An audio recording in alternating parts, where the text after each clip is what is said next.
Today is July 31st, 2024. Welcome to Native Calgarian.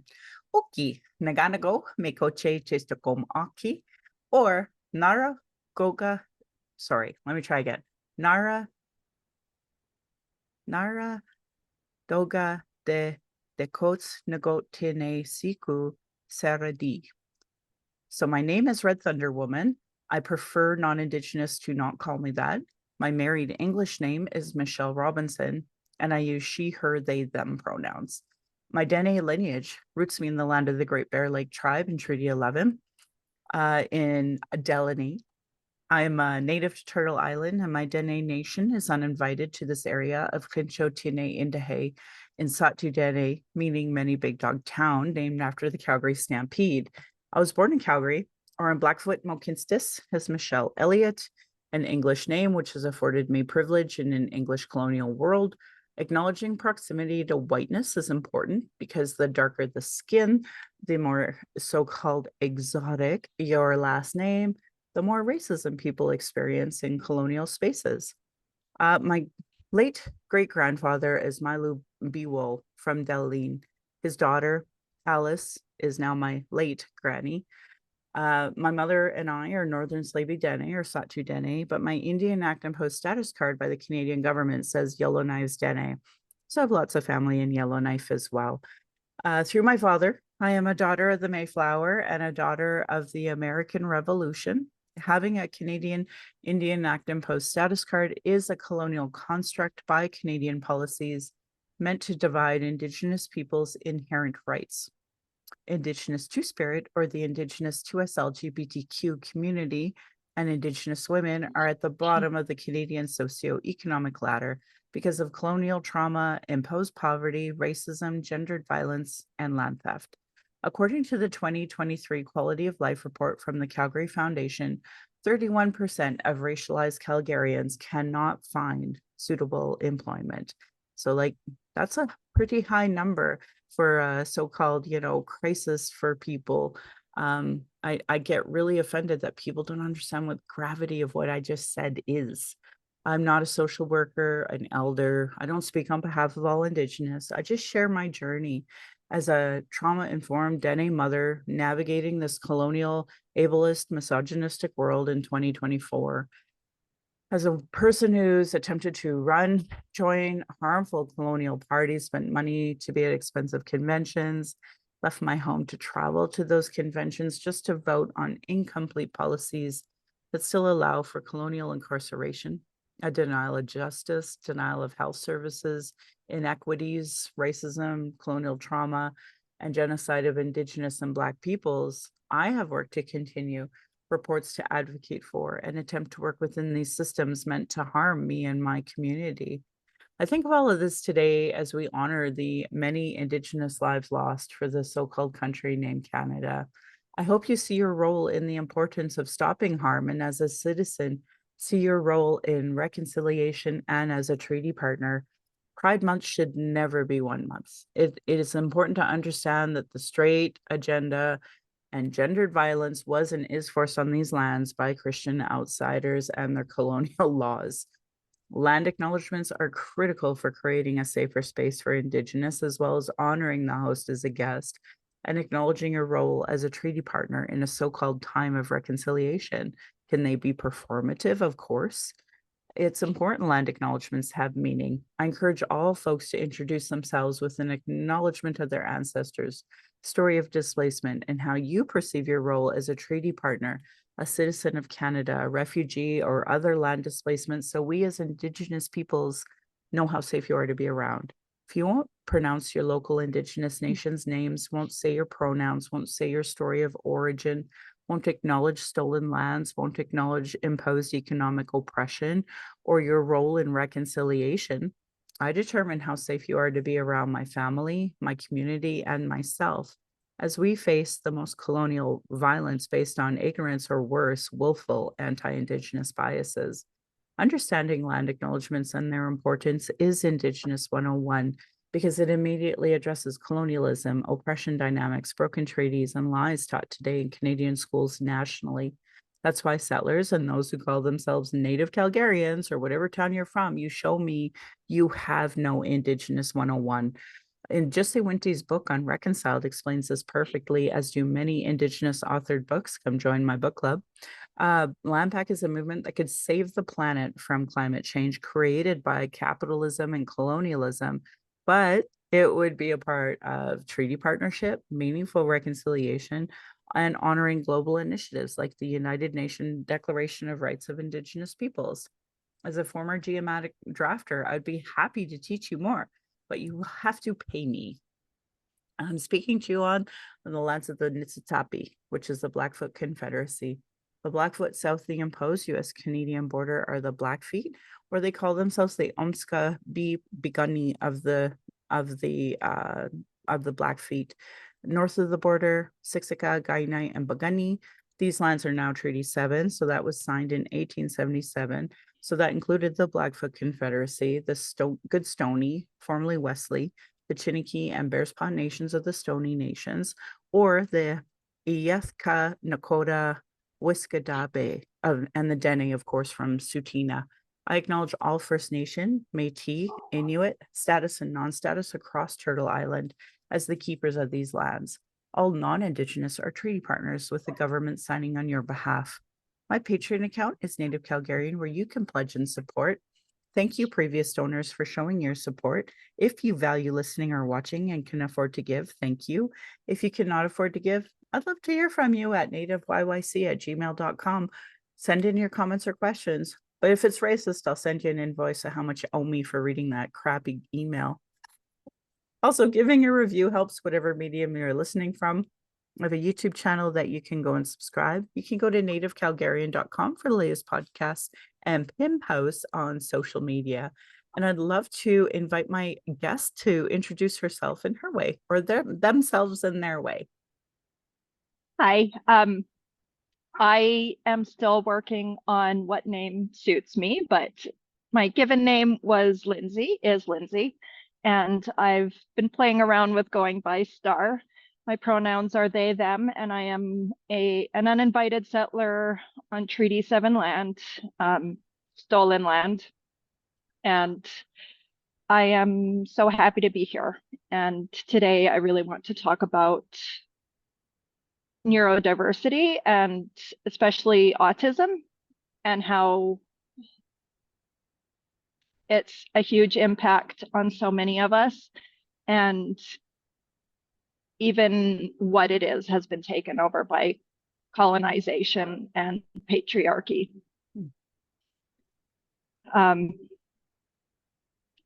What would you like to talk about first? Well, thank you for introducing yourself in that way. And I'm grateful that you wanted to discuss it. And my understanding is that we're both more late diagnosed. In my case, I will never be autistically diagnosed ever. If I have $5,000, I will take off to go to Halifax. I'll go to Toronto.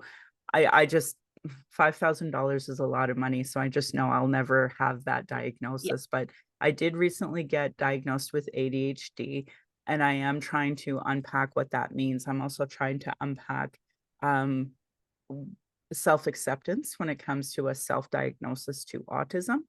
And then lately just allowing myself to feel and stem and understand what I've been repressing.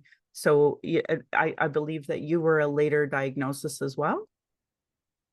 Correct. I was diagnosed ADHD at 39.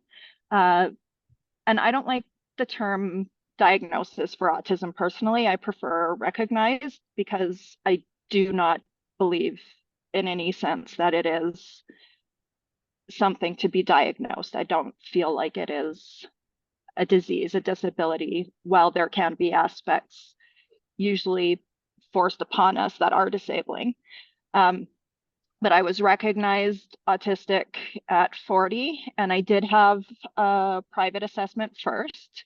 I found a woman's psychologist who specialized in women, and was actually fair priced in the first place, but she no longer does it.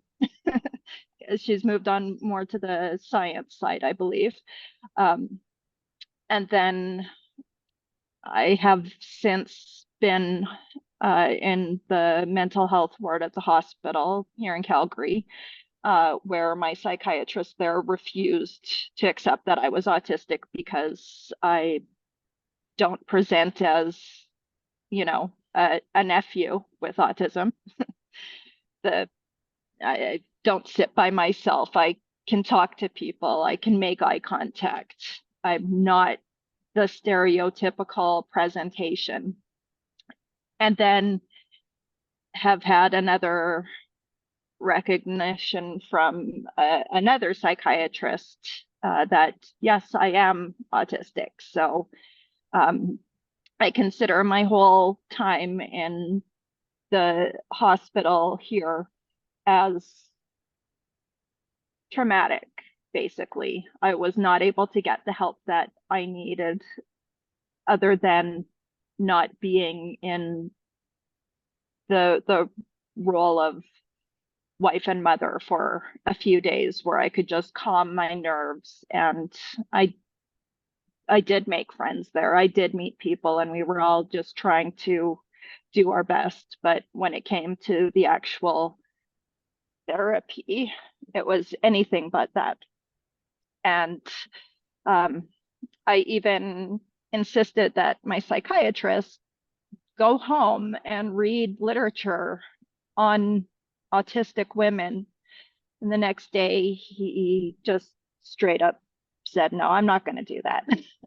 So there is a huge gap in understanding in this province, well, at least in this city, and it really needs to be addressed.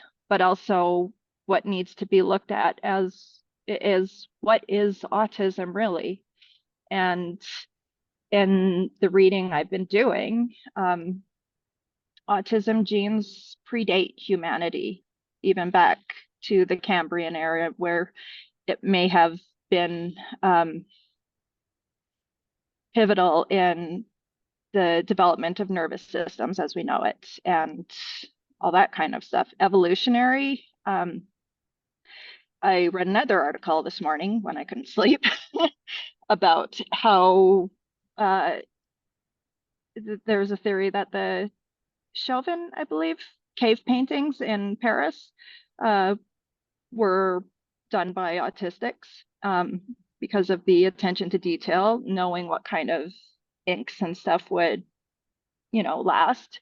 Um, but just evolutionarily, it really makes sense to have people who have an attention to detail, are good at picking up on certain skills, have good memories to all kinds of things. Like hunter gatherers, you need to know what herbs, what foods are going to be safe or not. And it makes a lot of sense that you have those people who understand nuance, more than the people who are going to run into a situation without as much thought behind it.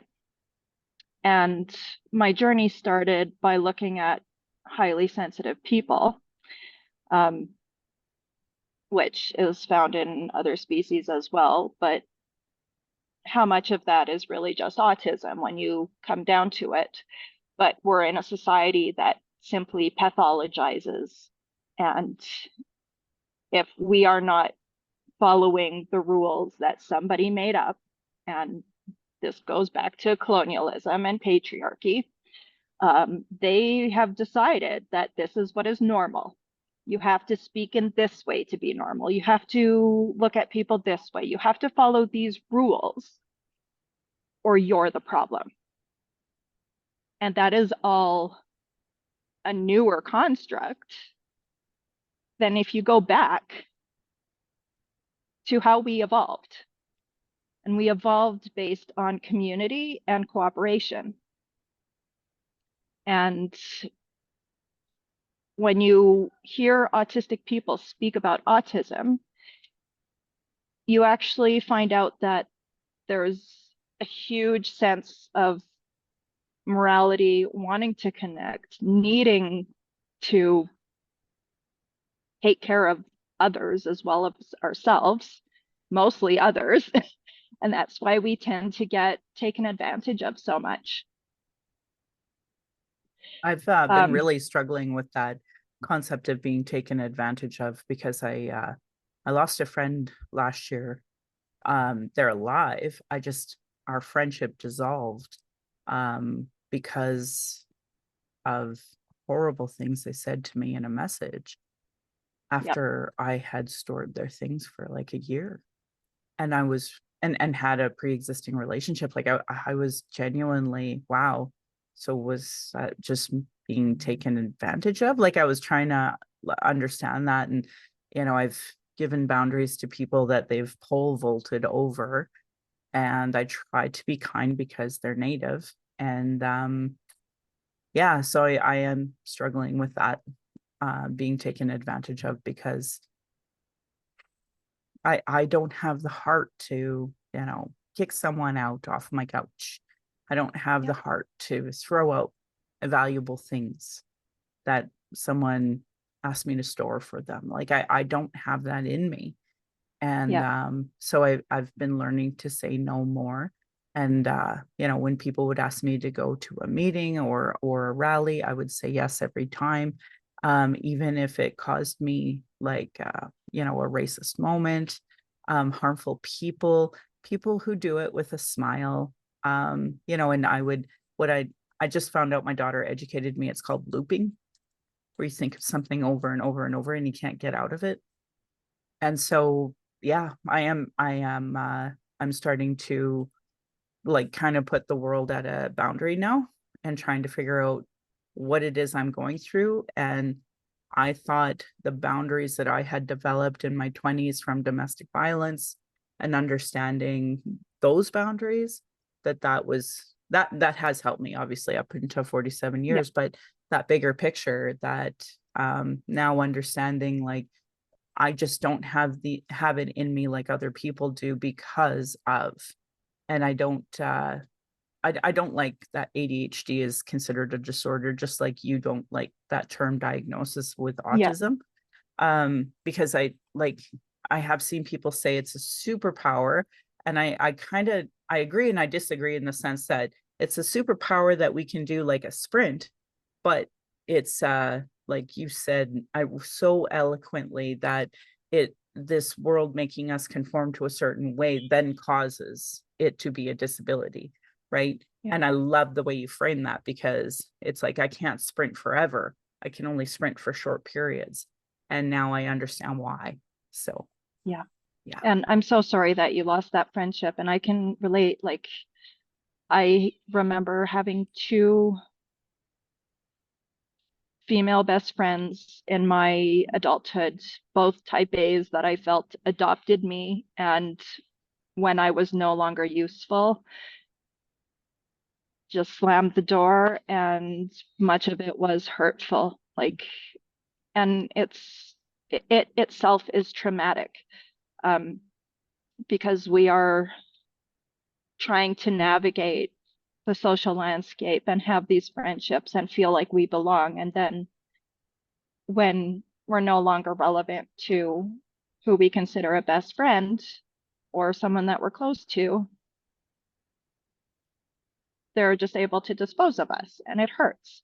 Yeah. Um, so I completely relate to that. And when you look at statistics, it's really, really disappointing and saddening that the number of, or like the percentage of women who can relate to sexual assault in autism is somewhere around 9 out of 10.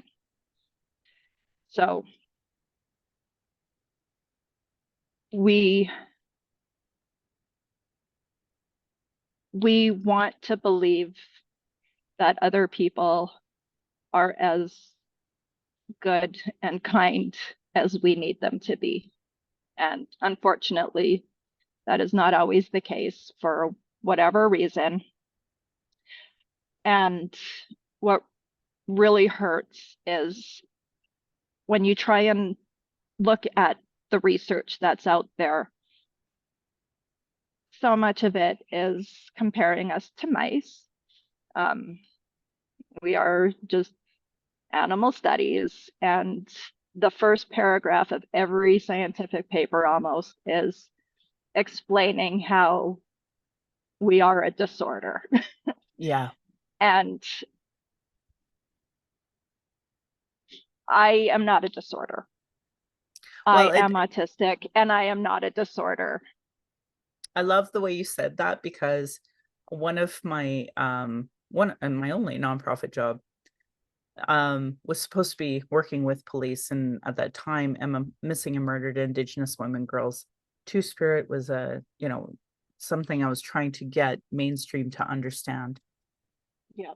This organization working with police, their big topic was social disorder. And it literally was Native people who were homeless that they just had the right to murder. Of course, leading to our murdered Indigenous women that I had to do vigils for. And the disconnect there of understanding that you are literally calling the very people you displaced Yeah. social disorder. We are not Yeah. a disorder. You Your caused this. colonialism is the disorder, Yeah. not us as people who are homeless now because displaced us. You never gave us a home to work within Yeah. that would give us any type of equality in any capacity. And worse, colonial trauma after colonial trauma through policy for intergenerations now. Yeah. And we're the disorder? No, Yeah.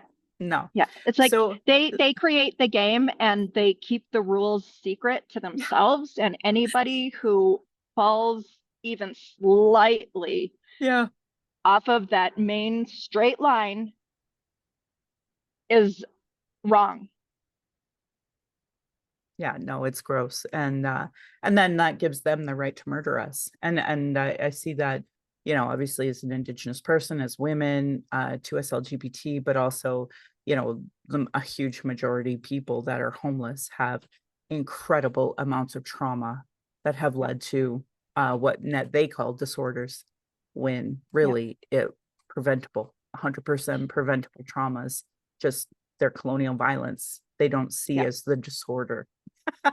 Yeah. Even when you look at um, what is called addiction, I I have more and more been denouncing everything that defines it. The it, because I'm speaking from my experience and my uh, research, AFAB, but it is wider in scope, of course. But one of the main things that ties late diagnosed ADHD and autistic women, AFABs, many have addictions that they're working through or dealing with if they haven't unalived themselves already. Um, Eating disorders, which I'll lump into the um, addiction kind of scope because I, I I view it kind of as a sliding scale of control. You either need to do something to just numb yourself from feeling things, or you have to be hyper vigilant on what's happening to yourself. And moderation itself, I find, is a problem. Um, like uh, I constantly on my Facebook, I'm posting new autism criteria, and it's like, how many drinks do you have on the go at one time? And average three. I've got to have a coffee, a water, an orange juice. And so many people relate. And like can I have one cup of coffee? No, I will have my coffee sitting there. And then when I take a sip, I drink the whole cup and then I'll have three more cups. Like there's no moderation. But Gotcha. yeah, but also, oh, I'm losing my train of thought. You say something. Yeah, we were talking about addiction, and that kind of Yeah, got you going into even eating disorders as well. And I mean, I found it very interesting to find out all of these eating issues are part of this. And um, I got to tell you something I got really hyper focused into when I first had my daughter was food and mm, Monsanto and additives and yep. chemicals and carcinogens. So I was gifted these wonderful sweet little baby bags of Johnson and Johnson products that all had known carcinogens in them. And so I felt like I didn't want to donate them because I didn't want to expose other babies. But at the same time, I was like, well, I can't keep them. So I did Yeah, donate them. And I felt guilty doing that, feeling like I was giving somebody else known carcinogens and possibly a baby carcinogens.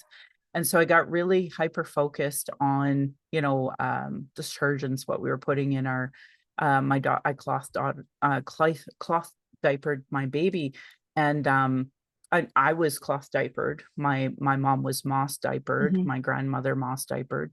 So to me, like I just couldn't get there yet where I was going to contribute to this plastic diaper issue. yeah, By the end of the second year, my daughter had grown so much that I had to. But it because there was no cloth diapers I could make work for her anymore. Anyway, that's not really the point. The point is that I just got so hyper focused on food. yeah, And I was hyper focused in my teens and my 20s because the messaging I was getting as a Gen Xer was women are fat, women are fat, women have to do this, women have to do that, women have to blah blah blah.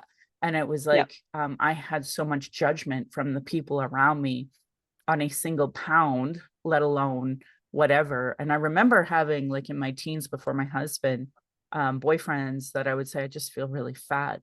And I was like an undernourished, malnourished native girl who was way too skinny.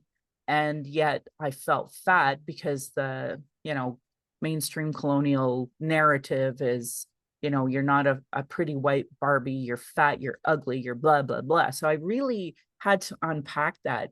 So most recently, somebody posted on my Facebook and said something to the effect that, you don't need meds. You can manage this with food. And I'm like, bitch, if you knew my issues I've had with food yeah, and with making sure I eat properly so that because the other thing that I find is that this, we've discussed it already, the lack of health care women get anyway. And yeah, every single doctor, you're fat, you're this, you're that. And when I was researching and finding out that all of these, determinations of what is healthy, who is healthy, body mass index was all based off of like Harvard white males in a small demographic, elite, obviously, affluent. I was like, well, where's the studies for African women? Where's the studies yeah, for Indigenous women? Where are these studies? And it was then I rejected their body mass index. But you and I know if I go into the doctor's tomorrow and I'm like, oh, I'm having knee pain, it's like, well, first you're fat, you need to lose yeah, weight. And so it's like, I don't even bother. Like, because I know I don't fit their stupid colonial patriarchy. Even if it's a Black woman in a hijab, she still is trained to uplift patriarchy, uplift yeah, colonialism. And so she says this shit. She might as well be a white male standing in front of me saying these things to me. So I just, I just have given up. Like, I'm 47. My expectant life is 68 as an Indigenous woman in Alberta. And so I have 20 years maybe left. I know I will likely die of a completely preventable disease, but because doctors are so racist, colonial, and patriarchal, they won't help me. So yeah, it just sucks because it's like, we're trying to navigate this world with zero help from the people who are supposed to be the helpers. yeah. Uh, Going back to another depressing statistic is um, uh, suicide in autism. You read some papers and 39. And like if it's even a percentage of people that only get that far, why are we not doing more to try and understand why this is happening instead of continuing to propagate the harm? Yeah, 100%. One thing I wanted to touch on before we go is the anxiety that that we all feel, and the Yeah. anxiety to do a podcast, the anxiety after the podcast, in meeting, whatever that might look for folks. Like, there's a reason why I have to charge a lot of money for anyone to have some of my time. And it's because of the amount of anxiety that I experience leading up to an event and afterwards, with zero understanding of that by other people. And I feel like you're one of the first people I could openly talk to about that. Yeah, we touched on this before we started, and the lead up to this made me realize some things, because I spent it's coming now. Here come the tears. Uh, I spent days spiraling, like, um, the bad the bad slide, the not fun slide, uh, because there's so much, and we've talked on a few of the topics. Like, I felt people don't like me for who I am. Traditionally, I have to be this person. I don't know who I am because I didn't know I was masking. Like, I scored high for a masker on the masking test. Um, so is there a true me? I don't know if I'm lying to myself and others at any given time still, because I'm still processing this. I just realized I don't fit, I don't feel comfortably as a woman at 41. I'm 42 today. So this Happy is all, birthday. thank you. This is all and the ultimate answer now. So I know everything as of today. But um I was breaking apart. Am I falling into a trap? Like, am I just going there to embarrass myself? Am I going to make a Mm. fool of myself? Um, and I couldn't sleep for like 3 days in a row. I was not sleeping at all. And that's another thing that is very common with autism, that you look at insomnia papers, nothing shows autism. You look at an autism papers, everything shows insomnia. So if any listeners out there are struggling with sleep, welcome to the club. Yeah. um, but the anxiety and from the trauma, um, becomes inescapable unless you're able to use radical acceptance, use kindness to yourself, and you have to be able to disentangle yourself and your trauma from the sources of it.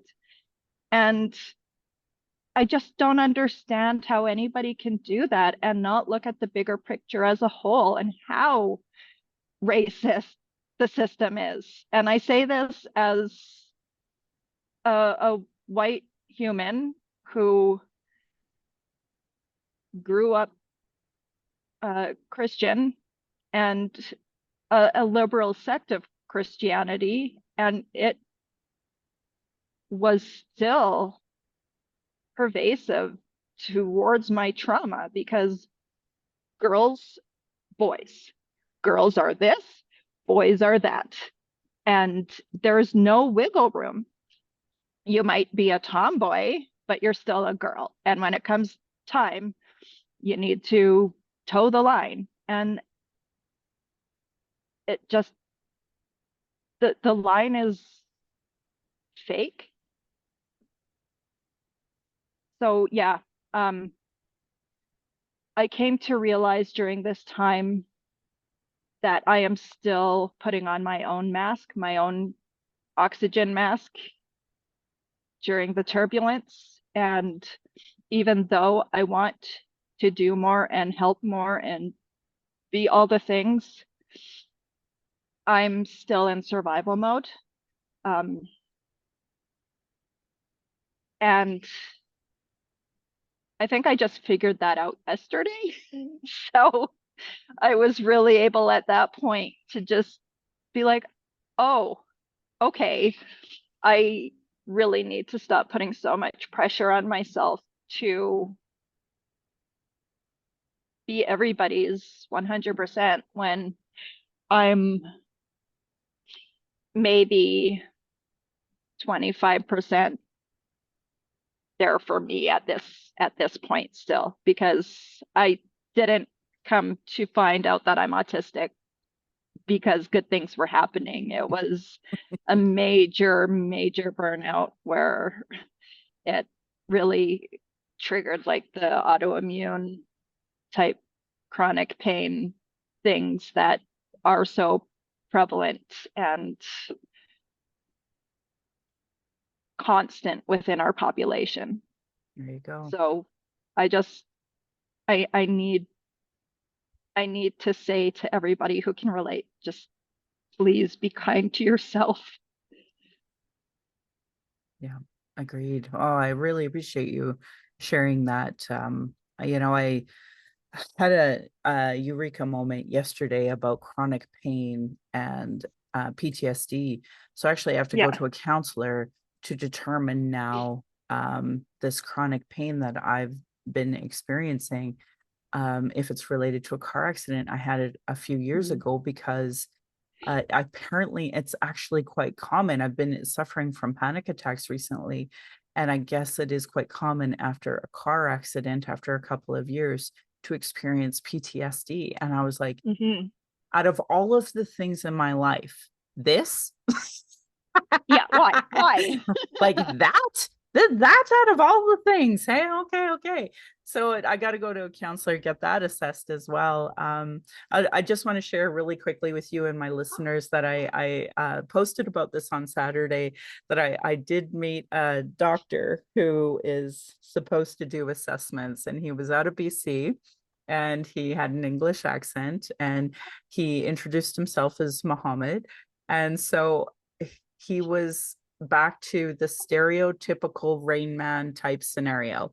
I had friends, so I couldn't possibly have had Yeah. autism. I don't count things, so I can't possibly have autism. But I wanted to tell my listeners that my daughter and I, we actually count so complex, it's impossible to explain to people.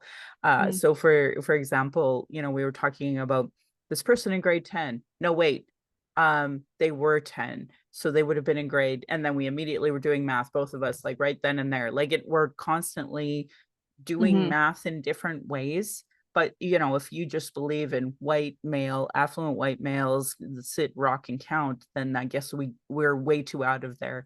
We made Yeah. eye contact, and there was, oh, I hadn't been hospitalized, and there were a few other like really stereotypical things that he's like, nope.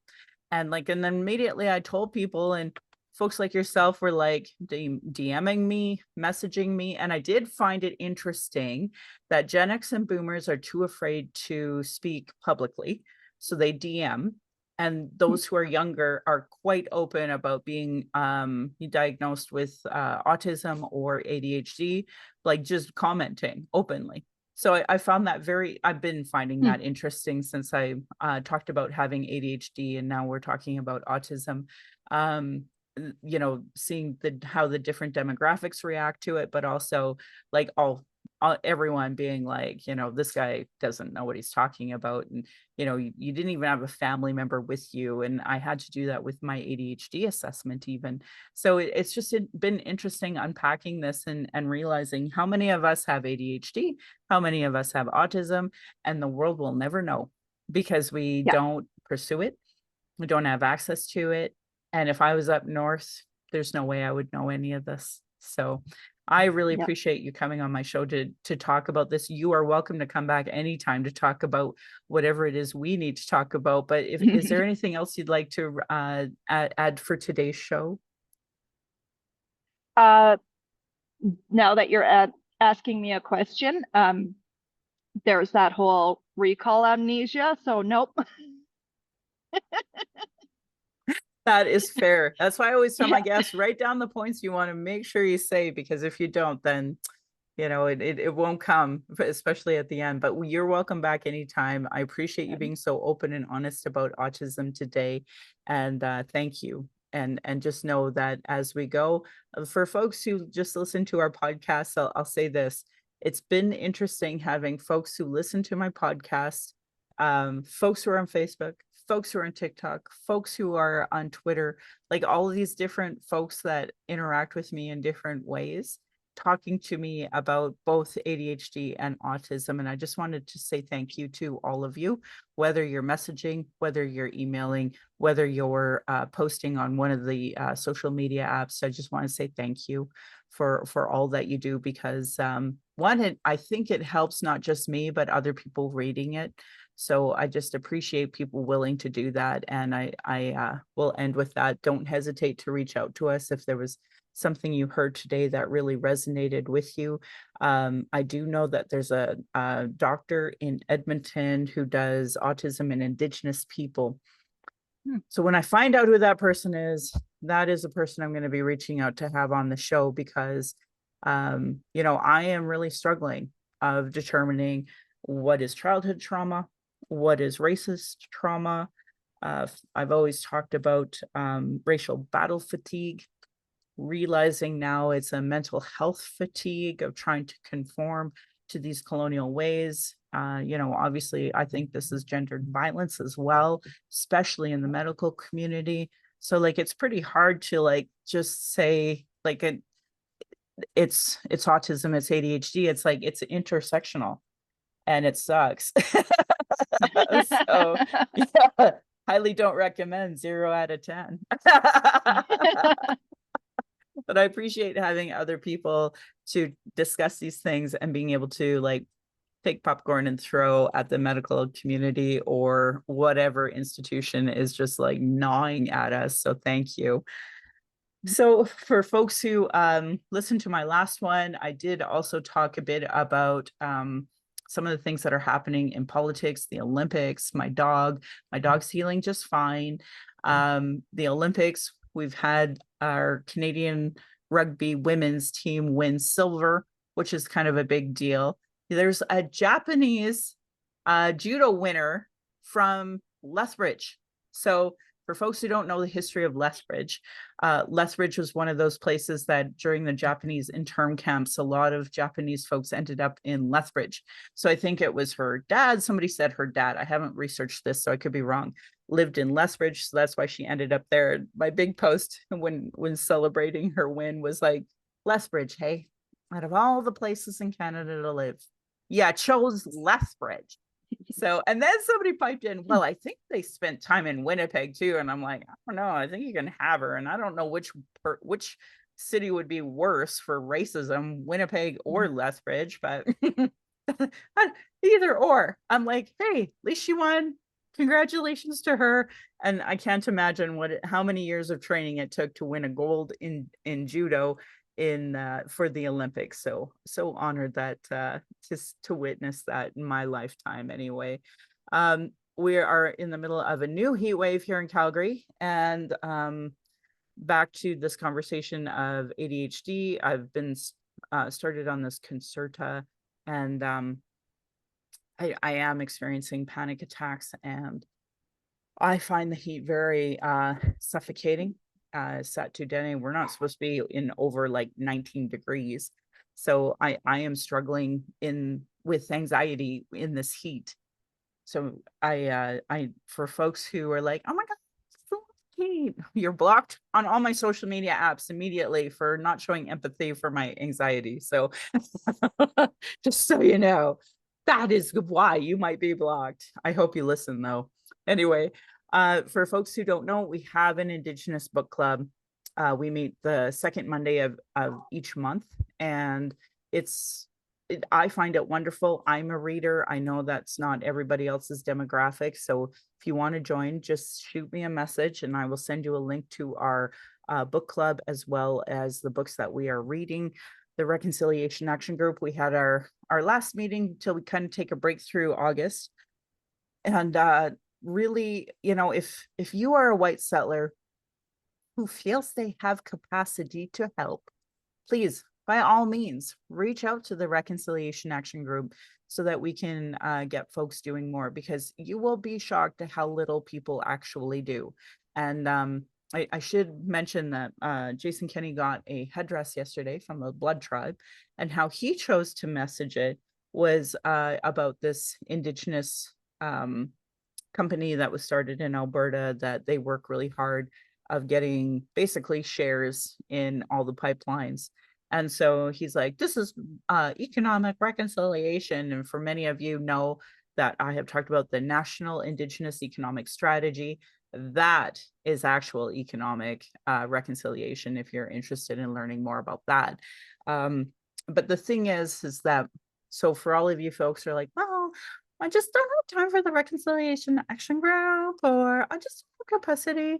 If you're online, you will see the very racist comments being said, especially in Alberta. If you're like, oh my God, I just love those conservatives, like they're in there.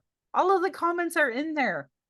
How people like the backflips you must do to avoid the racism.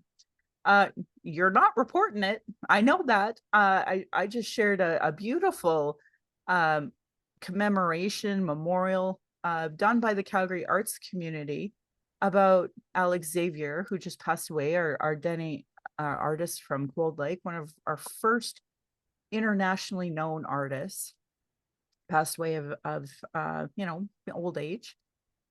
I posted that on Facebook and Facebook took it down because they think it's spam.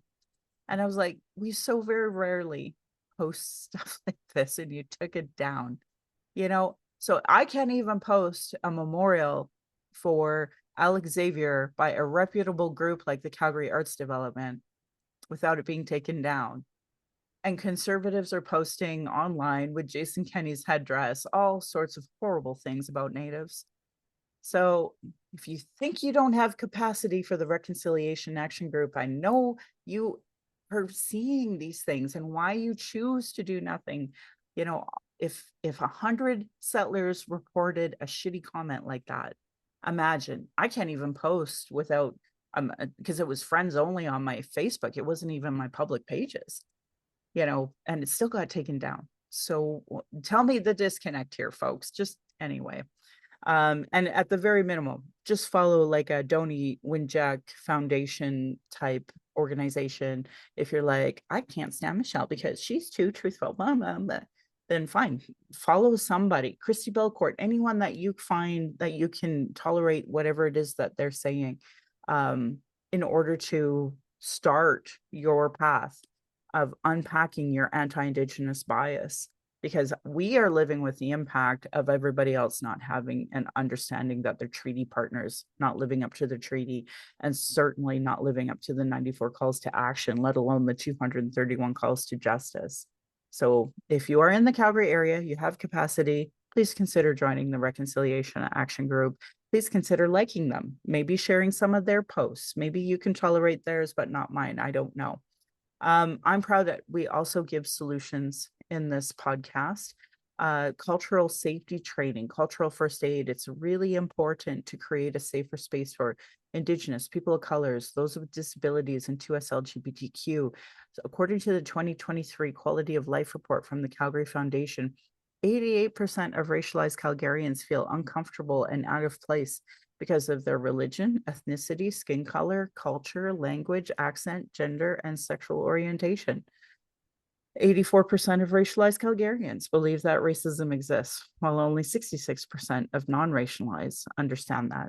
And I would argue of that 66%, they're really shitty at it because, we're seeing these horrible comments with nobody reporting or retaliating against it. I want to say thank you to heretohelp.bc.ca for this wonderful piece on what is cultural safety and why I should care about it by Cheryl Ward, Chelsea Branch, and Alicia Fritkin. Cultural action tools for you all. Support work like this as part of your reconciliation work and settler understanding. I'm just lucky enough to highlight and repeat it here. Internalized racism, lateral violence is another thing that you're going to be seeing a lot more, especially with the vice president in the States running now for president. If you go to racialequitytools.org, Donna Bevins has put together wonderful resource files, including what is internalized racism. Really important information for folks to understand when you're seeing it out online as well. Do's and Don'ts for Bystander Intervention by American Friends Service Community. So afsc.org has the do's and don'ts for bystander intervention. So you're obviously not helping me in Northeast Calgary, but maybe other people could get help somewhere else in the world if by your learning of this. Anyway, if you see or experience racism in Calgary, a more of an Asian-based community organization called acttoendracism.ca. You can also text them at 587-507-3838. There's a wonderful YouTube of one of the City of Calgary organizational leads called The Journey of Becoming an Anti-Racism Leader. Maybe this would be good prep for folks who don't know how to do this work. Black Lives Matter activists Taylor McNally and Adora Nofer locally here in Calgary are being legally targeted. Please go to Stop the Stack YYC to learn more on how to support and help them. I've been talking about these issues. My ancestors have been talking about these issues in our, we share our traumas in reports, commissions, and public hearings, just so can be regularly disregarded. No more. Honor our words, honor the treaties, listen to politicians and their policies and platforms. If they don't recognize marginalized in their budget with Gender Equity Plus, if they're cutting violence prevention programs, Indigenous education, uterus health choices, gay straight alliances, lack of human rights for migrants, immigrants, folks with disability, know that your vote to that party directly negatively impacts people. Demand that they implement the 94 calls to action of the Truth and Reconciliation Commission. There are over 400 recommendations of the Royal Commission on Aboriginal Peoples, multiple reports about child welfare reform yearly here in Alberta alone, and now the 231 calls to justice from the National Inquiry on Missing and Murdered Indigenous Women, Girls, and Two-Spirit. Provincially, hold your MLA's account for the 113 pathways to justice. They created it. Why aren't they implementing it? Why aren't they giving it a budget? Demand change from election platforms and politicians. If they don't understand colonialism, racism, privilege, sexism, they have zero business running. Should be understood by all parties, politicians, community organizations, sports clubs. We're seeing racism highlighted there too. Google articles on how non-Indigenous Canadians can become allies because there's multiples of them here in Calgary. The Calgary Foundation has a ally toolkit. I highly recommend people checking it out. Aboriginalalert.ca. If you follow me on social media, you'll see that I follow them and I share a lot of their content. I encourage other people to sign up for their emails and etc. As along with the Missing Children Society of Canada, they're doing a lot better of including Indigenous people. I also encourage people to find out more about homelessness, and womenshomelessness.ca has some really good tips and tricks on that as well. And they include gender diverse people, even though their name is women. Also, we have a drug crisis issue here in Alberta. And unfortunately, the conservative media, the conservative talking points, the conservative politicians have really chose to go an anti-science route, anti-data route. And we have thousands of people, over tens of thousands of people in Alberta alone that die of it now. And so yay. If you legitimately know someone who's using substances, please tell them to not use alone. If they are using alone, there's the National Overdose Response Service at 888-688 NORS for support, or you can download Brave, Doors, or the Lifeguard apps and create safety plans so that you don't die. No one should die. I strongly support Freedom's Path Recovery Society.ca here in Calgary, where you can donate. They provide free one-on-one addictions counseling services. Group treatment for recovery in Calgary are queer-friendly and anti-racist. Many of you have heard I've been fully supporting Canada's first 2S LGBT addiction recovery center, stonewallrecovery.ca. So you can give money to them too if you have money. If you're experiencing emotional distress after anything we talked about today, you can call the First Nation and Inuit Hope for Wellness helpline at 855-242-3310. You can also go to their website, hopeforwellness.ca.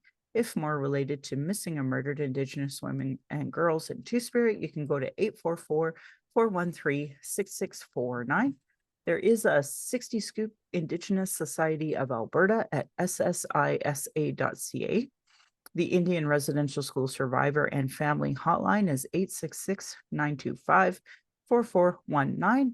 Kids Help Phone, 1-800-668-6868. You can text 686868. There's a Native Youth Crisis Hotline at 877-209-1266. The LGBTQ youth line no longer exists. They do have a texting function at 647-694-4297, or you can go to youthline.ca for more. For non-Indigenous, there are usually functioning 211s in your area. There is a new national number, 988, where you can text 988, or you can go to 988.ca. Toronto has this wonderful Indigenous-led crisis response led by the Two-Spirit people of First Nations in partnership with two other organizations. So if you're in that area, all you have to do is call 211. But you can find out more at the number 2 spirits with an s.org to learn more about that as well. For my American friends with Two-Spirit identity, you can go to Strong Hearts Helpline.org, or you can call 844-762-8433, which is 1-844-7-NATIVE. It Gets Better Canada.org. I've been seeing you on TikTok, been liking and trying to reshare your info as much as possible, but they have all the resources for 2S LGBTQ. Just a little warning though for QT BIPOC that I've seen some of the orgs listed in Alberta, and they don't necessarily practice anti-colonial, anti-racism models, or do they have Indigenous education? So you may want to try the MMIW line, or just give them a shot. Maybe you'll find the right person there that day. Violence is my everyday reality. Every Indigenous generation has faced it. This is self-care, how I take my power back. It's why I started this podcast, to speak freely without interruption. Tone police, leadership shaming, gaslighting, questions, people who don't know anything about us, but sure like to tell their very ignorant opinions of Indigenous people, even when they don't know about the constant surveillance we face by the police, by government institutions. Even our protest vigils, they're constantly being monitored. I have horrid stories I've said in other podcasts here. I and many others share microaggressions, so it's unacceptable anymore. Learn about being trauma informed. Folks like me are dealing with internalized racism, gatekeeping, folks who survive off the status quo, people trying to do this work and deplete personal resources. Internal and external racism is a daily reality for me, other Indigenous peoples, folks with disabilities, QT BIPOC, and more. Masi Cho to my ancestors, to my granny, my mom, of what strength looks like. I want to thank my dad for being blunt and strong. I wonder who in this world is blunt and strong. My stepmom for showing me what a proud culture is through her Austrian family and roots, and stepping up to teach me to be a proud Calgarian. It's through her I'm second generation proud Calgarian. Want to say thank you to my husband. Not only does he produce and edit this show, he has been my childhood friend, the father of our child, and support down my journey of the Red Road and now unpacking mental health. He has witnessed decades of racism, sexism, and now ableism, and gendered violence, like that gendered violence in the medical community. God, to our child, we are blessed to learn from you daily. We are honored you chose us. You give me daily accountability to be a better and stronger person. I hope that my family will be proud in the future of us trying to discuss these present day issues. I honor the Blackfoot as the elders and members have been so kind to me as I unpack my what a red road even means. Elder Red Crane taught me how to pronounce my spirit name in Blackfoot. Leonard Kenny taught me how to pronounce my name in Satu Dene. My humblest apologies to all the language keepers and elders as I try to learn proper pronunciation from all the different nations. My Patreon account is Native Calgarian, where you can pledge and support.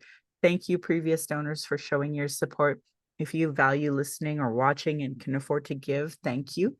For those who cannot afford to give, I'd love to hear from you at nativeyyc@gmail.com, where you can send in your comments or questions. I have a YouTube channel that you can go and subscribe.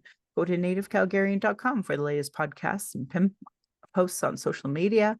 And I just wanted to, I know I talked a little bit about that Folk Fest ceremony last episode and that 18-year-old Jasper hiker, and I actually found out they were also a firefighter. So they were a volunteer firefighter for a different group, but were just offhand hiking, was able to help these folks, like tons of people off of the hill or the mountains as they were going through this fire. And just such a great story. I'm really happy that I got to see that. So, and I just wanted to let everyone know that Norton's 14 teeth being pulled, he's healing just fine. It's hard to watch him look and go at his nose, but I'm hoping in the long run it'll help him. Anyway, want to give side eye to those Calgary rabbits. You're lucky I'm not tradish. My beautiful cousin would respond to her, yeah, be in my dish. Thanks again, folks, for listening.